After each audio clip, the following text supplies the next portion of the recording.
Fala, vamos lá fazer aquela baita revisão geral do tema PMBOK 7, consolidando aí as informações, né, de forma eficiente, de forma inteligente, para você utilizar aí na reta final, para você utilizar como revisão, consolidação do conteúdo. Então vamos direto aí, revisão geral de PMBOK 7. Primeira coisa, né, que você tem que ter em mente, tem que fixar, são as mudanças do PMBOK 7 em relação às versões anteriores. Não somente do 6, porque o PMBOK 7 quebrou o paradigma em relação às versões anteriores, que tinham abordagem por processos, que tinham uma abordagem mais prescritiva. O PMBOK 7 vem quebrando esse paradigma. Então veja só, no PMBOK 7 agora nós temos um padrão baseado em 12 princípios e não mais baseado em processos. Nas versões anteriores, nós tínhamos lá os processos com suas entradas, ferramentas e saídas. Na versão 6, por exemplo, tínhamos 49 processos. Agora não. Agora o PMBOK traz os princípios, as diretrizes que vão guiar, né, os profissionais de gestão de processos, de gestão de projetos. Então, nós temos aqui um padrão menos descritivo. Nas versões anteriores, inclusive, é um guia mais enxuto. Nas versões anteriores, você tinha um guia gigante, com série de descrições, com série de detalhamentos que nós não temos mais no PMBOK 7, que vai trazer esses 12 princípios para orientar os trabalhos de gestão de projetos. No PMBOK 7, nós também temos aqui foco nos resultados, ao invés das entregas. No PMBOK 6 e versões anteriores, nós tínhamos um foco muito grande na saída dos processos. O que um processo tinha de entrega? Agora não. Agora o foco é no resultado, que é muito mais abrangente, que pode incluir produto, que também inclui a geração, a criação de valor para as partes interessadas. No PMBOK 7 nós temos agora 8 domínios de desempenho, ao invés daquelas chamadas áreas de conhecimento. No PMBOK 6, por exemplo, nós tínhamos 10 áreas de conhecimento. Agora nós temos os chamados 8 domínios de desempenho, que vão ser a coleção de atividades relacionadas, que vão ser uma área de foco para trazer orientações para a gestão de projetos. Nós temos no PMBOK 7 uma expansão da ênfase em tailoring.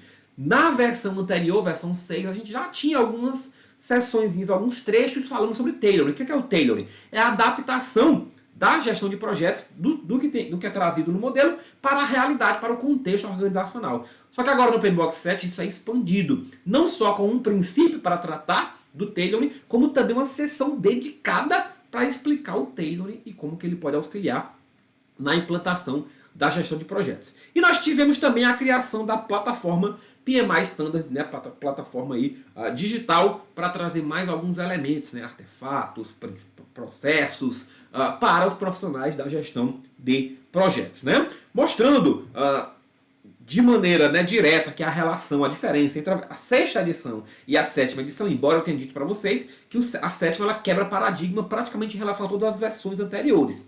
Nós tínhamos lá, né, o guia, e ele trazia as 10 áreas de conhecimento. Agora nós temos, e aí depois viu o padrão de projeto, com os grupos de processos e os processos. E agora na sétima edição nós tivemos uma inversão. Primeiro ele traz o padrão de gerenciamento de projeto, depois é que ele traz o guia. No padrão ele traz os nossos chamados princípios, os 12 princípios. E no guia ele traz lá os 8 domínios. Então nós temos aqui 12 princípios e aqui 8 domínios, né? Então as áreas de conhecimento aqui viram os domínios e os grupos de processos e respectivamente os processos viram aqui os princípios, né? Não é que eles viram exatamente, né? Não se transformam diretamente, ou seja, são substituídos por outra forma de organização. Bacana? Beleza? Show de bola. E aí nós temos, então, nessa organização, nós vimos que nós temos o padrão de gerenciamento e o guia de conhecimento, que estão todos lá no documento do PMBOK 7, tá? Então, quando a gente fala de PMBOK 7, nós estamos aí, direto ou indiretamente, nos referindo aos dois. Mesmo que o edital fale explicitamente guia PMBOK, ele vai cobrar também questões do padrão de gerenciamento de projetos, porque está dentro do mesmo documento ali, do mesmo PMBOK 7, tá? E aí o que é o padrão de gerenciamento? Ele vai trazer os princípios, ele vai trazer base para a compreensão, os princípios, os conceitos-chave, os termos-chaves de gerenciamento de projetos. Ele vai descrever o sistema em que os projetos operam, incluindo governança, funções, ambiente, trazendo relações do gerenciamento de projetos, programas, portfólios, produtos.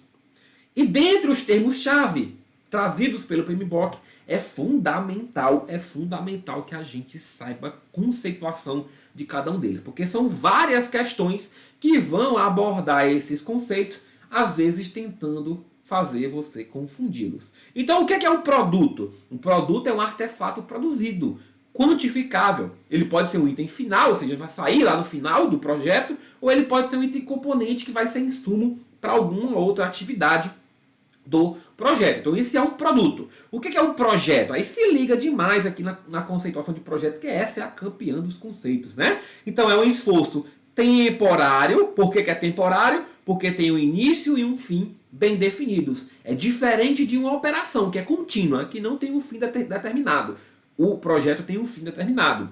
Para criar um produto, serviço, resultado único. O que é único? É único porque aquele resultado possui características diferentes dos outros. Diferente também de operação, que traz atividades repetitivas. O projeto traz uma atividade que gera um resultado único, exclusivo. Não necessariamente diferente de tudo, mas que tem algumas características que o tornam único, que o tornam exclusivo. Então se liga, projeto é um esforço temporário que gera resultado exclusivo. São 3 componentes da definição.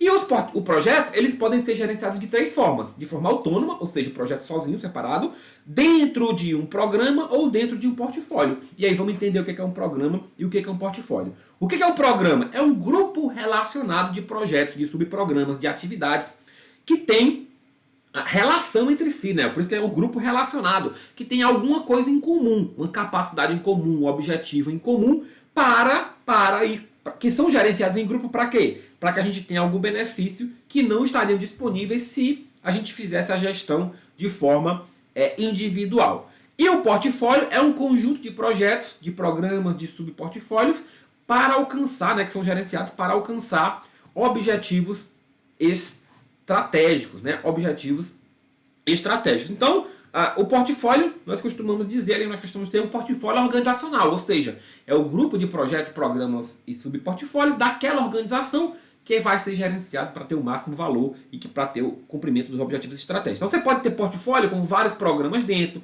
com vários projetos dentro, você pode ter um programa com vários projetos, um portfólio com alguns projetos dentro diretamente, sem estar dentro de um programa. Então tem essa relação entre esses termos e essa diferenciação. Para diferenciar programa de portfólio, você liga. O programa é o conjunto relacionado. Tem que ter alguma relação, alguma inter-relação entre os componentes que estão ali dentro. O portfólio não precisa. O portfólio eles vão ser usados para alcançar, mas os projetos ali de dentro não precisam necessariamente ter uma relação forte. Não necessariamente precisam ter uma relação ou diretamente relacionados. O que é o gerenciamento de projetos? É aplicar conhecimento, habilidade, ferramenta, técnica para cumprir os requisitos definidos aí para o projeto. O que é o resultado? Pode incluir produto ou artefato. A gente falou, o resultado é mais abrangente do que o produto. É mais abrangente do que o entrega. Tem a ver com criar valor para as partes interessadas. O que é o gerente de projeto? É aquela pessoa que vai liderar a equipe do projeto para alcançar os objetivos. E quem que é a equipe do projeto? São os indivíduos que executam o trabalho do projeto para alcançar os objetivos. Por fim, nós temos o sistema de entrega de valor, que são as atividades para construir, sustentar e promover a organização. E o que é o valor? É o benefício, a importância ou a utilidade de algo. E cada parte interessada pode entender o valor como algo diferente. O cliente, para ele, o que é o valor? É o recurso, é a função fornecida pelo produto. Para a organização, o que é o valor? É o benefício que ela alcança, o incremento financeiro, né? A melhor imagem da organização. Então, o valor ele é um conceito subjetivo e que varia de acordo com a parte interessada, beleza?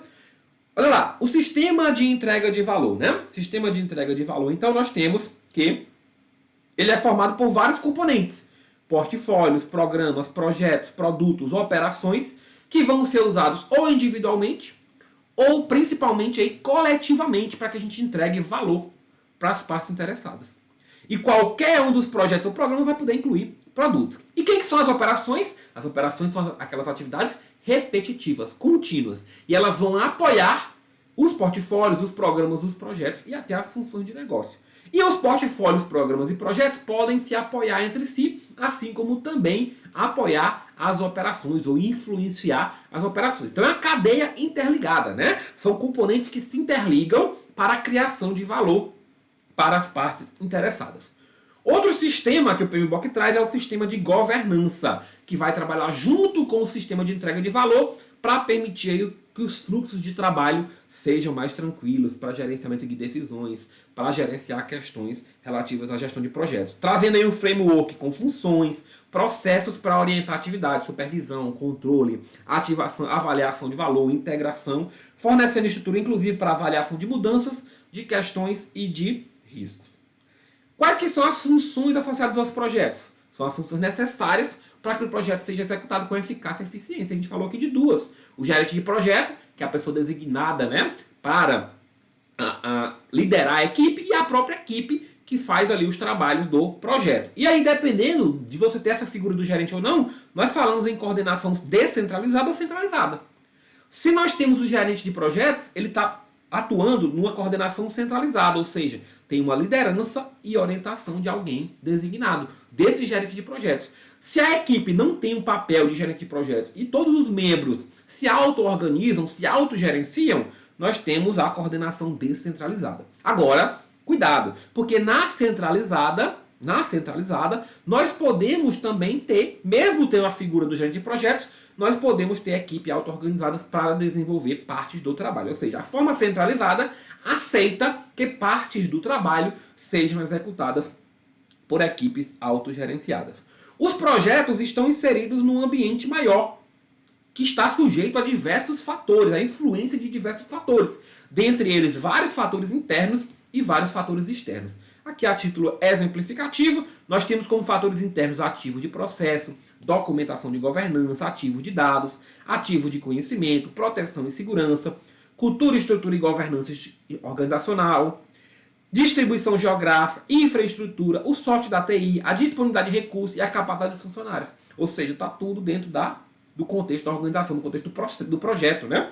Já os fatores externos são condições de mercado, influências sociais e culturais, ambiente regulatório, bancos comerciais, pesquisa acadêmica, padrões do setor, recursos financeiros de modo geral, né? E ambiente físico. E para fechar essa questão mais conceitual, né, trazida pelo padrão, nós temos ali o conceito de produto, que é aquele artefato produzido, e nós podemos dizer que o produto pode passar por algumas fases. O PMBOK traz um exemplo de alguma dessas fases. Exemplo aí da fase de introdução, crescimento, maturidade e declínio. E o produto tem que ter cuidado, por quê? Porque o produto é diferente do projeto. Né? Você pode ter um projeto inicial, lembra que o projeto tem início e fim definido. O produto pode ficar lá por tempo indefinido. Então o projeto inicial pode criar aquele produto, então você tem um projeto para criar um produto. Depois você pode ter um projeto para melhorar esse produto. Ou seja, você pode ter vários projetos relacionados ao mesmo produto. Depois você pode ter um projeto, inclusive, para descontinuar o produto. Então, cuidado para não fazer essa relação um para um, porque ela não é. Bacana. Agora, liga o teu modo atenção redobrada. Liga teu modo atenção total aqui. Por quê? Porque nós temos aqui os chamados princípios de gerenciamento de projetos. Né? Os 12 princípios que são trazidos aí pela versão 7 do PMBOK. E isso aqui é objeto certo de várias questões. O que são os princípios? São as diretrizes fundamentais para a tomada de decisão, para a estratégia, para a resolução, para orientar os profissionais da gestão de projetos.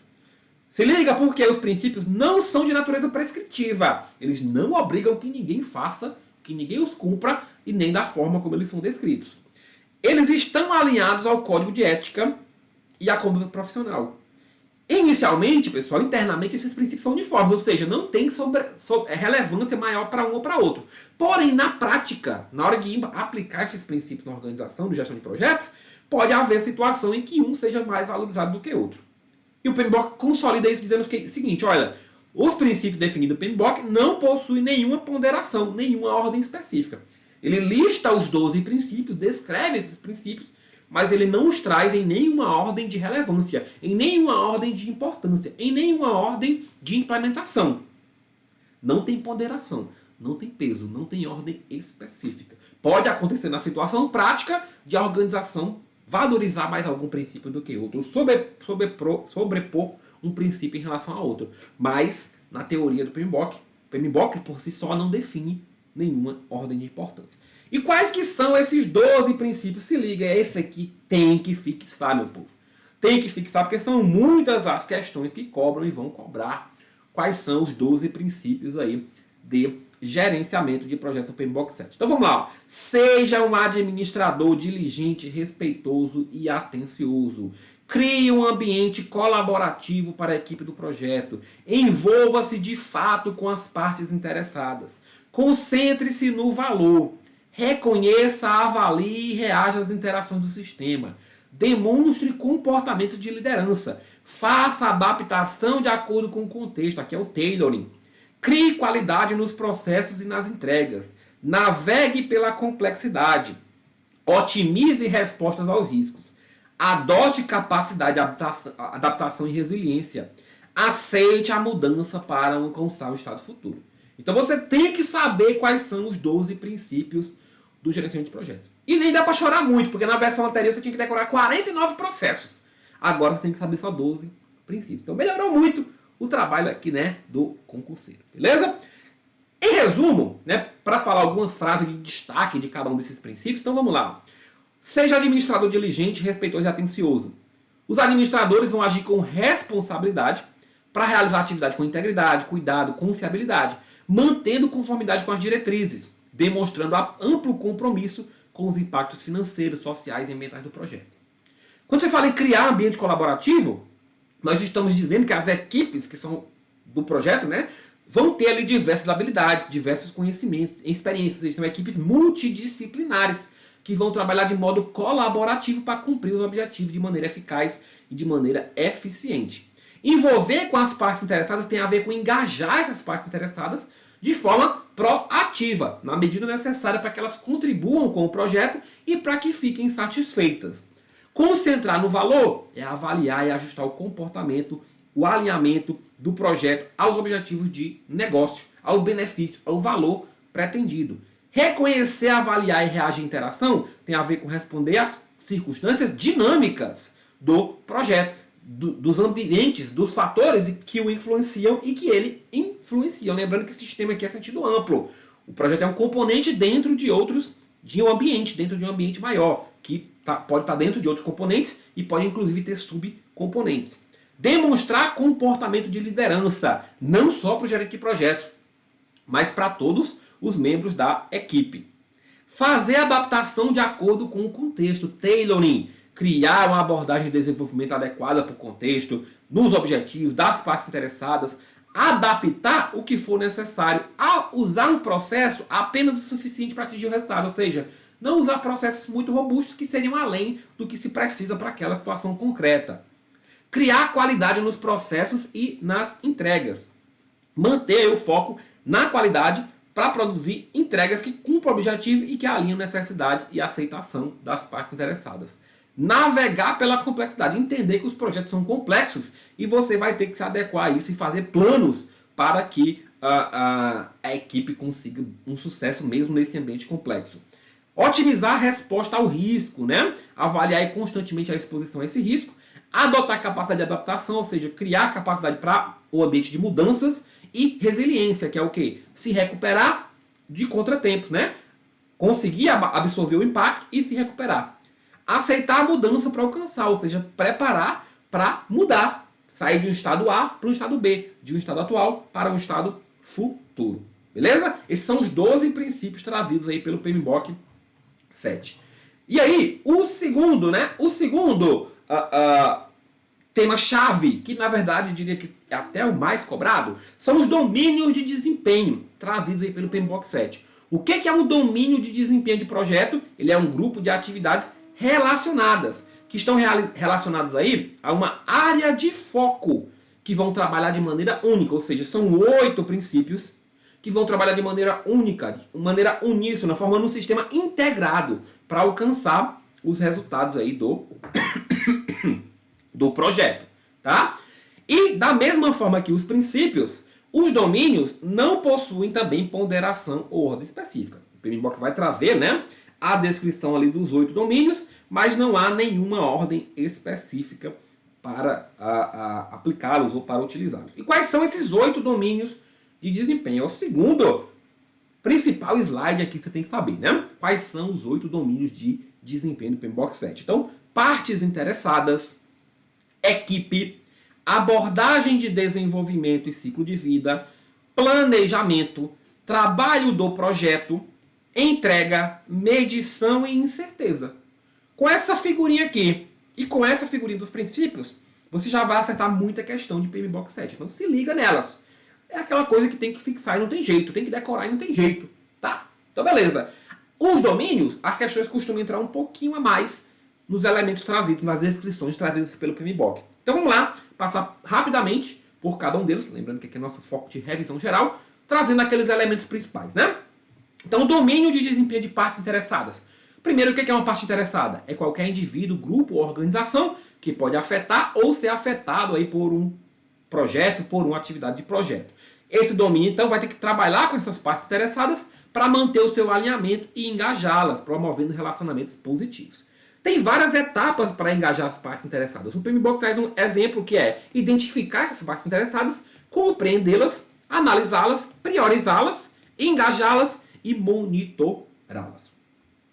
O segundo domínio é o domínio de desempenho da equipe, que envolve estabelecer a cultura e o ambiente para que esse grupo de indivíduos evolua para uma chamada equipe de alto desempenho. Aqui nós estamos falando de atividade de gerenciamento, que são atividades focadas em atingir os objetivos do projeto, como efetivar processo, planejar, coordenar, medir, mas também em atividades de liderança, que vão se concentrar nessas pessoas para influenciá-las, motivá-las, ouvi-las, capacitá-las. Então são dois tipos de atividades envolvidas. Naturalmente, cada equipe desenvolve uma própria cultura. Cada equipe possui uma cultura que vai ter que ser avaliada, que vai ter que ser orientada, que vai ter que ser considerada para os objetivos do projeto serem cumpridos. E as habilidades de liderança são úteis para todos os membros da equipe do projeto. Liderança não é exclusiva do gerente de projetos.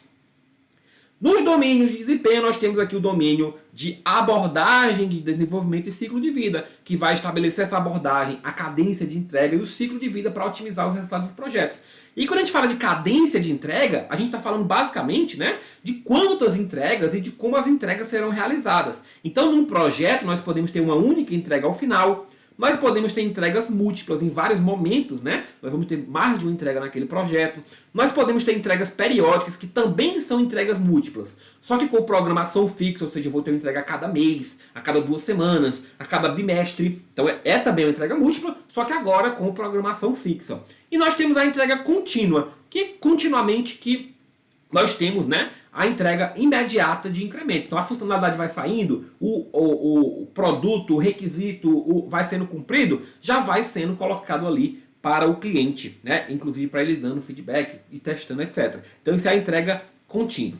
E em relação à abordagem de desenvolvimento, nós temos a abordagem preditiva ou em cascata, que é aquela abordagem que o escopo, o cronograma, o custo são bem definidos já no início do projeto, sendo relativamente estáveis. Então você segue uma sequência de fases de forma linear, né? Você não tem retroalimentação. Já na abordagem adaptativa, você tem uma visão clara no início, porém você vai melhorando isso ao longo das chamadas iterações, que são um ciclo de repetição de atividades, com base no feedback do usuário, no ambiente ou então em reação a alguns eventos, você vai melhorando. Dentro das abordagens adaptativas, nós também temos abordagens ágeis, que elevam isso ao extremo. Se eu preciso colher feedback do cliente, então por que não trazer esse cliente para dentro da equipe? Se eu preciso fazer interação, por que essas interações não são tão curtas? 1 semana, 2 semanas. Então, ágil é um tipo de abordagem adaptativa, que são, por sua natureza, iterativas e incrementais. Iterativas porque repetem ciclos de atividades, incrementais porque entregam um pedacinho do resultado a cada iteração. E a abordagem híbrida, que pode combinar as abordagens adaptativas e preditivas. Beleza? O domínio de planejamento é um dos domínios, um dos maiores domínios aí, né, do PMBOK 7, porque ele agrega várias coisas das versões anteriores. Ó. Ele agrega questão das entregas, né? Compreender ali o business case, os requisitos, o escopo do projeto, o escopo do produto. Detalhe que o escopo do projeto é diferente do escopo do produto. O escopo do projeto são as atividades para entregar. O escopo do produto são os requisitos, as funcionalidades que o produto possui. Beleza? Estimativa, né? Estimar esforço, estimar duração, que aí pode ser determinístico ou probabilístico, pode ser absoluto ou relativo, pode ser uma estimativa baseada em fluxo. O estabelecimento do cronograma, que é o modelo ali para a execução das atividades do projeto, incluindo as durações, as dependências de atividade, né? Que a gente representa isso por meio de um diagrama de rede de cronograma do projeto, onde eu vou trazer os tipos de relacionamento, né? Término para início, término para término, início para início, término para término. Ou seja, será que para uma atividade começar, a outra precisa ter iniciado, a outra precisa ter terminado? Então eu defino isso nos relacionamentos. Será que existe uma dependência obrigatória entre essas atividades? Ou uma dependência arbitrada, baseada na preferência da empresa? Há alguma dependência externa com outro processo, outra atividade externa àquele projeto? Ou as dependências são internas entre as atividades do próprio projeto? Eu posso aplicar, se aquele modelo não for adequado para o meu prazo, técnicas de compressão para encurtar a duração, aplicar mais gente, trabalhar com hora extra, pagar bônus para quem entregar mais rápido. O paralelismo, várias atividades sendo realizadas em paralelo. Além de cronograma, nós temos aqui também o orçamento, né, os custos para aquele projeto, incluindo aí o trabalho com reserva de contingência para implementar a resposta ao risco e com reserva de gerenciamento para atividades relacionadas ao trabalho. Cuidado para não confundir. Contingência é aquele orçamento provisionado, né, para que se algum risco for concretizado, for existir de fato, né, a gente consiga tratá-lo. E a reserva de gerenciamento, aí não. Aí é para as atividades de gestão em si de projeto.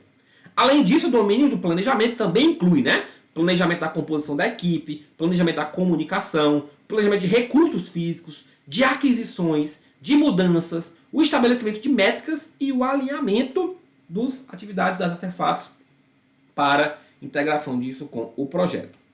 O domínio de trabalho do projeto tem a ver com o processo e com a execução. Então, o que eu vou estabelecer? Os processos de projeto. Vou balancear a restrição de custo, restrição de cronograma, vou manter o foco da equipe, vou manter comunicação e engajamento, vou gerenciar os recursos físicos, vou trabalhar as aquisições. Lembra que eu planejei aquisições aqui no domínio anterior. Agora, nesse domínio, eu vou trabalhar essas aquisições de fato, porque aqui tem a ver com a execução do trabalho. Monitorar o trabalho e aprender com isso, né? O domínio de desempenho de entrega tem a ver com atender aos requisitos, tem a ver com atender ao escopo, às expectativas. Então eu vou pegar ali a entrega de valor, que está definida no meu business case, né, que é a justificativa de negócio, é a projeção de valor para aquele projeto. O que é um requisito? É uma condição ou funcionalidade que tem que estar presente naquele produto, naquele serviço, para atender a alguma necessidade de negócio. E o que é o escopo? É a soma dos produtos, serviços e resultados.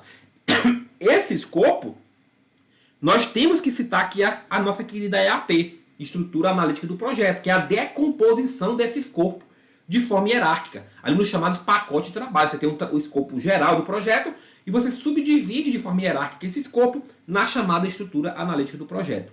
E além disso, nós temos que nos preocupar também com a qualidade, o nível de desempenho que deve ser atendido. E aí temos a metodologia de custo de qualidade, que vai avaliar os custos de prevenção para impedir defeitos e falhas, os custos de avaliação para medir e monitorar a atividade de qualidade, os custos de falhas internas, né, dentro da organização, ou seja, antes do cliente receber, e a falha externa depois que o cliente receber. O domínio de desempenho de medição são as atividades e funções para avaliar o desempenho do projeto, incluindo diversas categorias de métricas, né? Métricas de entrega, a entrega em si, né? São dois tipos diferentes, tá, pessoal? As métricas de entrega, né, tem a ver ali com o produto entregue, o resultado entregue. Então, será que esse produto tem muito erro, tem muito defeito, né? Tem um desempenho técnico bom? A entrega é o tempo para entregar, por exemplo, né? O tamanho da fila de entrega, a eficiência do processo. Então, são coisas que parecem iguais, mas não são. O desempenho da linha de base, seja de cronograma, seja de custo. Os recursos em si, né? Métrica para avaliar os recursos. O valor de negócio, as partes interessadas em fazer previsões também. E podemos exibir essas métricas através de painéis de controle, através dos irradiadores de informações, os GGVs, e através de controles visuais, como Kanban, gráficos burn-down, gráficos burn-up. Domínio de desempenho de incerteza. Vai tratar de quê? Da incerteza geral, que é aquela incerteza que todo projeto tem, ou seja, todo projeto está inserido no ambiente de incerteza. Você não tem como prever tudo que vai acontecer. Ambiguidade pode ser conceitual ou situacional. O que é a ambiguidade conceitual? São aqueles termos semelhantes. Manga da camisa, manga fruta. E o que é a ambiguidade situacional? É que mais de um resultado é possível. Mais de uma solução é possível. Você pode chegar no mesmo resultado utilizando soluções diferentes. E aí você vai ter que escolher uma dessas. A complexidade, né? O sistema é complexo. Você vai ter muitas influências, comportamentos de pessoas, sistemas que vão interagir. Então você tem que estar inserido no ambiente de complexidade.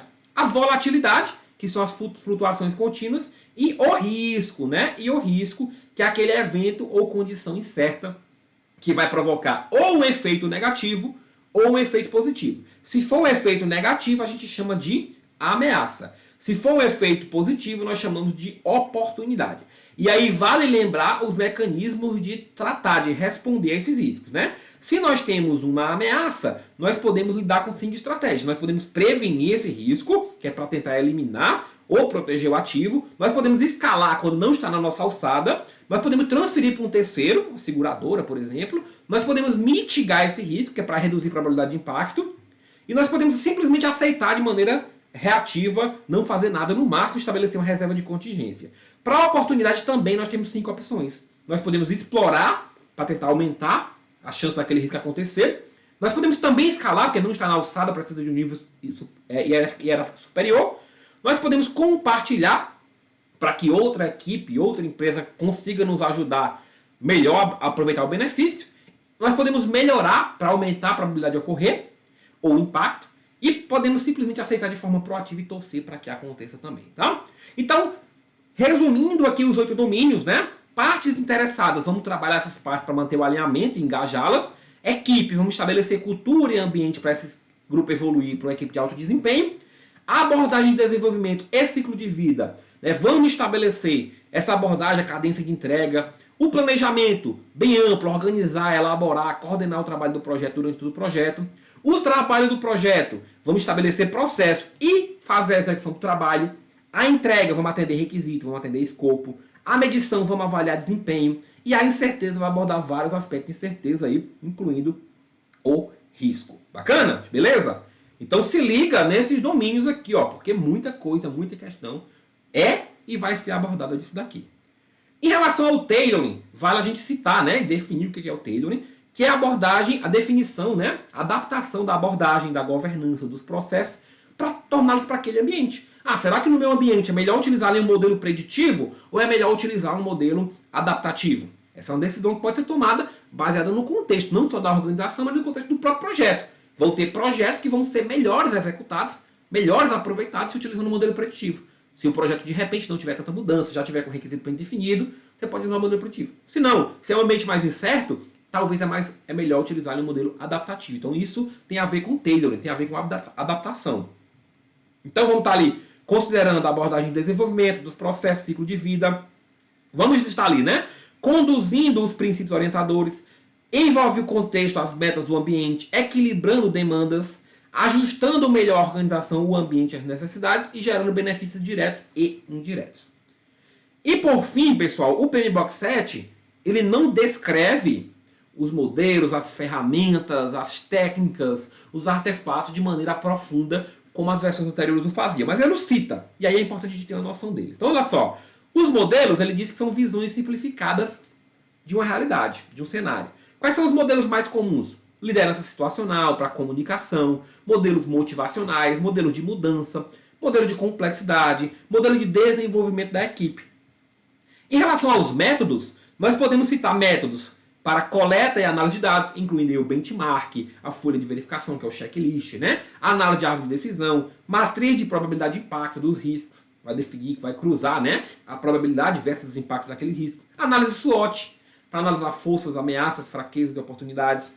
Para estimativa, nós podemos fazer estimativa análoga, análise de ponto de função, estimativa multiponto, técnica PERT, né? Estimativa paramétrica, estimativa de ponto de história. Para reunião ou evento, podemos fazer o refinamento do backlog, que é aquela lista priorizada de requisitos. O comitê de mudanças, a reunião diária em pé, para dizer o que está tendo de impedimento, o que você vai fazer hoje, se está tendo algum problema, o que fez ontem. E os artefatos, né, que são aqueles componentes que vão ser gerados. Temos ali os artefatos de estratégia, que é o business case, que é vai trazer aquela proposta de valor. O termo de abertura de projeto, né, que é um que é bem cobrado, que vai trazer o quê? A autorização para o projeto iniciar e dar autoridade ao gerente de projetos. O roadmap, que são aqueles marcos gerais, né, das etapas do projeto. Temos ali o backlog, já falei, né, que era a lista de funcionalidades priorizada, os planos, o plano de gerenciamento de projetos e os seus componentes, plano de cronograma, plano de custos, plano de qualidade, plano de comunicações, o plano de liberação, que vai descrever quando é que vão ser as liberações, o plano de testes, né? Alguns gráficos de hierarquia, a própria EAP, estrutura analítica do projeto, mas também nós podemos ter estrutura analítica para recursos e para riscos, linha de base, de orçamento, de medição de desempenho, de cronograma, de escopo, e algumas formas de ver isso visualmente. Diagrama de afinidade, o gráfico burn-down-burn-up, o diagrama de Ishikawa ou causa e efeito, fluxograma, o gráfico de Gantt, histograma, o diagrama de rede de cronograma do projeto, a matriz de rastreabilidade de requisitos, a de responsabilidades, que inclui aquela matriz RACI, o diagrama de dispersão, os casos de uso e o mapeamento de cadeia de valor. Beleza? Pessoal, com isso, nós fizemos uma consolidação das principais informações do PMBOK 7 para que você consiga, né, fazer aquela baita revisão, baita recuperação e consolidação das informações do tema.